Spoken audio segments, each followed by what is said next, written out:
네, 지수 한번 볼까요? 지수가 상승 반전에 성공을 했습니다. 예, 코스피가 2포인트 상승세로 들어왔었고요. 코스닥도 1포인트 상승세로 코스피 코스닥 선은 모두 빨간색으로 밝혀놨습니다.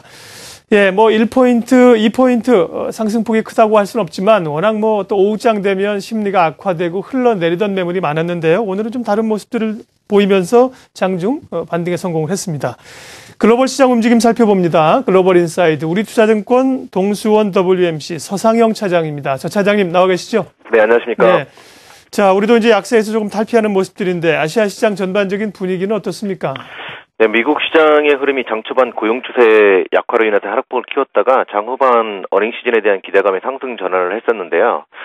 전반적으로 이러한 흐름보다는 아시아 각국은 자국의 흐름에 따라서 변화를 주었습니다. 일본의 경우는 엔화가 이제 100엔 가까이 올라서자 여전히 상승폭을 확대했지만 시간이 지날수록 매물 처리가 되면서 이제 상승이 좀 제한적이었고 장중한 때 이제 하락 전환을 하는 모습을 보이기도 했습니다.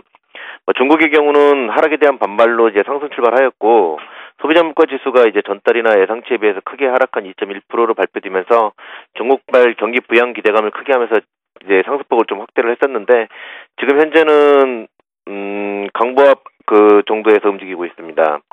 한국의 경우는 장 초반 하락에 따른 이제 반등의 이제 상승폭을 확대했었는데 10일 내일 일본 언론에 이제 보도된 북한의 미사일 발사 우려감이 재차 이제 하락 전환을 했었고요.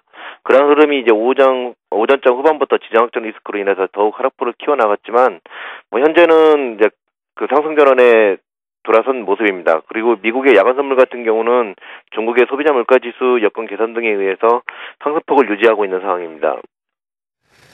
예, 예상되는 북한의 도발 이런 것들로 인해서 한반도의 긴장이 글로벌 증시에도 영향을 미치고 있는데요. 국제 신용평가사들의 시각은 어떤가 궁금합니다. 네, 지정학적 리스크에 관련해서 신평사들이 이전과 달리 이번 리스크에 대해서는 좀 부정적인 발표를 했었는데요. 무디스의 경우는 군사적 충돌을 유발할 가능성이 좀 있어서 부정적이라는 발표를 했고 S&P의 경우도 마찬가지로 긴장이 고조될 경우 한국 신용등급에 부정적인 영향을 준다는 얘기를 하였습니다. 하지만 전반적으로 이러한 일은 발생하기에는 여러 여건상 크지 않다는 점에서 A 주시한다는 내용 정도만으로 얘기를 하고 있고요. 하지만 이제 이런 부분들이 이제 외국인들의 행보에 영향을 줄 수밖에 없기 때문에 한편으로 좀 관심 있게 지켜봐야 될 것으로 판단되고 있습니다. 하지만 전반적으로 지정학적 리스크는 12일부터 한중일을 차례로 방문하는 존 캐리 국무장관은 이제 미국 내에서도 친북 인사로 분류되고 있어서 이번 방문이 어느 정도 지정학적 리스크가 약화될 가능성이 좀 크다고 볼 수 있습니다. 결국 이번 주가 지정학적 리스크의 피크를 이룰 것으로 여겨지고 주말을 기점으로 해서 이제 완화 가능성이 좀 크다고 볼 수 있습니다. 즉 지정학적 리스크가 신평사들이 우려하는 군사적 충돌이 생기지 않는다라면 실제적인 경기 펀더멘트 등은 이제 훼손될 수 없기 때문에 기존의 흐름과 이제 동일하다고 볼 수 있고요.